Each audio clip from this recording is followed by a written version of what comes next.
మన కిచెన్లో ఎక్కువ మసాలాలు లేకుండా తక్కువ మసాలాలతో చాలా ఈజీగా చేసుకునే చికెన్ కర్రీని ఎలా చేయాలో చూద్దాము. చికెన్ కర్రీని చేయడం కుదరని వాళ్ళకి, వంట చేయడం రాని వాళ్ళకి చాలా ఈజీ ప్రాసెస్లో ఇలా ఒక్కసారి ట్రై చేసి చూడండి. యమ్మీగా చాలా బాగుంటుంది. ఎక్కువ హడావిడి లేకుండా ఈజీ ప్రాసెస్లో ఏమాత్రం లేట్ చేయకుండా రెసిపీని స్టార్ట్ చేసేద్దాం పదండి.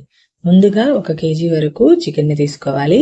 ఇక్కడ నేను విత్ స్కిన్ తీసుకుంటున్నానండి. మీరు వితౌట్ స్కిన్ కూడా తీసుకొని చేసుకోవచ్చు. చికెన్ని విత్ బోన్ తీసుకున్నాను. బోన్ని ఇష్టపడని వారు వితౌట్ బోన్ కూడా యూజ్ చేయొచ్చు. ఇలా 2-3 సార్లు శుభ్రంగా కడిగిన తర్వాత దీనిలో కొద్దిగా పసుపు, అలానే చికెన్కి సరిపడినంత ఉప్పును వేసుకోవాలి. ఇక్కడ నేను కల్లుప్పుని తీసుకుంటున్నానండి. మీకు అవైలబుల్గా ఏ ఉప్పు ఉంటే దానిని యూజ్ చేయొచ్చు. ఇలా ఉప్పు వేసుకున్న తర్వాత ఉప్పు, పసుపు అంతా చికెన్కి పట్టేలాగా మిక్స్ చేసుకోవాలి. ఇలా అంతా కలుపుకున్న తర్వాత 1 అవర్ వరకు రెస్ట్ ఇవ్వాలి. ఒకవేళ టైం లేని వారు ఉప్పు, పసుపు కలిపి 10 నిమిషాల వరకు పక్కన పెట్టుకొని రెసిపీని స్టార్ట్ చేయొచ్చు. ఇప్పుడు స్టవ్ ఆన్ చేసి ప్యాన్ పెట్టుకొని ప్యాన్ వేడెక్కిన తర్వాత దీనిలోకి 4 స్పూన్ల వరకు ఆయిల్ని వేసుకోవాలి. రెగ్యులర్గా ఇంట్లో ఏ ఆయిల్ అయితే యూజ్ చేస్తామో దానిని వేసుకోవచ్చు. ఇలా ఆయిల్ వేసిన తర్వాత ఆయిల్ వేడెక్కిన తర్వాత 3 అంగుళాల వరకు దాల్చిన చెక్క, 3 లవంగాలు వేసుకోవాలి. ముందుగా మ్యారినేట్ చేసుకున్న చికెన్ని వేసుకొని 70 to 80% వరకు కుక్ చేసుకోవాలి. ఇలా మీడియం టు హై ఫ్లేమ్ మీద 70% వరకు కుక్ చేసుకుంటే సరిపోతుంది. మధ్య మధ్యలో కలుపుకుంటూ కుక్ చేసుకోవాలి. చికెన్ కర్రీని ఎప్పుడూ ఒకేలా కాకుండా ఇలా ఒకసారి ట్రై చేసి చూడండి. మళ్ళీ మళ్ళీ ఇలానే చేస్తారు. పిల్లల నుండి పెద్దవారి వరకు ఎవరైనా సరే చాలా ఇష్టంగా తింటారు. అంతా ఒకసారి మిక్స్ చేసుకున్న తర్వాత మూత పెట్టి మీడియం టు హై ఫ్లేమ్ మీద ఉడికించుకుందాము. ఈలోపు మసాలాని ప్రిపేర్ చేసుకుందాం.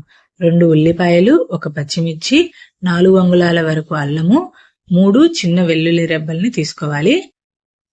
చూడండి, ఇలా అన్నింటినీ చిన్న చిన్న ముక్కలుగా కట్ చేసుకోవాలి. మిక్సీ జార్లోకి కట్ చేసుకున్న అల్లము అలానే వెల్లుల్లిని వేసుకోవాలి. 3 చిన్న చిన్న వెల్లుల్లిని తీసుకున్నానండి.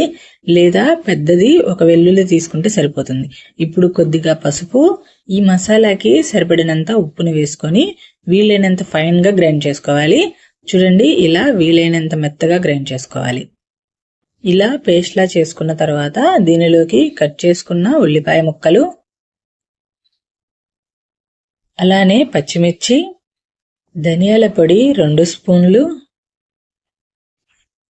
గరం మసాలా 1 స్పూన్ వరకు వేసుకోవాలి.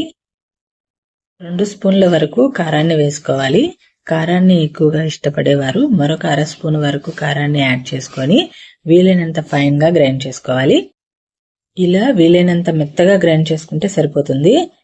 ఇలా గ్రైండ్ చేసుకొని పక్కన పెట్టుకోవాలి.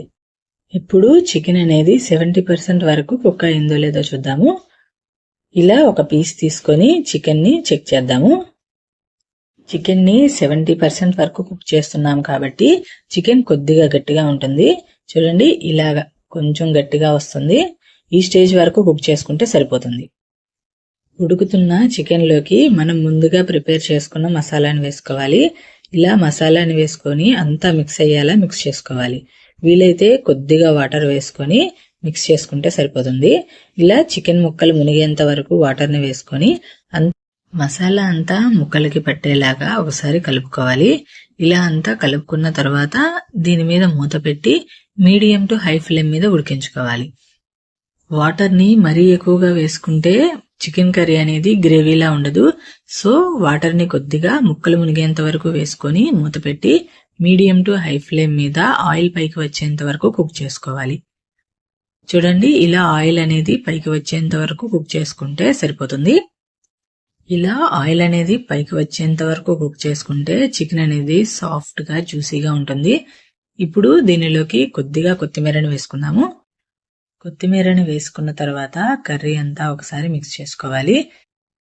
ఈజీ ప్రాసెస్లో ఎవరైనా ఈజీగా చేసుకునే విధంగా ఎక్కువ గ్రేవీతో ఇలా ఒక్కసారి చేసి చూడండి. ఎవరైనా సరే లొట్టలేస్తూ తినేస్తారు. మరి రెసిపీ అంత బాగుంటుంది. మనం చేసుకున్న చికెన్ రెసిపీని వంట రాని వాళ్ళు కూడా ఈజీగా చేసుకోవచ్చు. ఎక్కువగా హడావిడి లేకుండా ఈజీ ప్రాసెస్లో చేసుకునే చికెన్ రెసిపీని మీరు కూడా ట్రై చేస్తారు కదా. ట్రై చేసి ఎలా వచ్చిందో నాకు కామెంట్ చేయండి. అలానే ఇటువంటి మరిన్ని ఇంట్రెస్టింగ్ అండ్ టేస్టీ రెసిపీస్ కోసం నా ఛానల్ని వాచ్ చేయండి. అలానే సబ్స్క్రైబ్ కూడా చేయండి. పక్కనే ఉన్న బెల్ సింబల్ని క్లిక్ చేయండి. యమ్మీ అండ్ టేస్టీ రెసిపీ మీకు నచ్చితే మీ ఫ్రెండ్స్ అండ్ రిలేటివ్స్కి కూడా షేర్ చేయండి. నెక్స్ట్ టైం మరొక మంచి రెసిపీతో మళ్ళీ కలుద్దాం. Thanks for watching.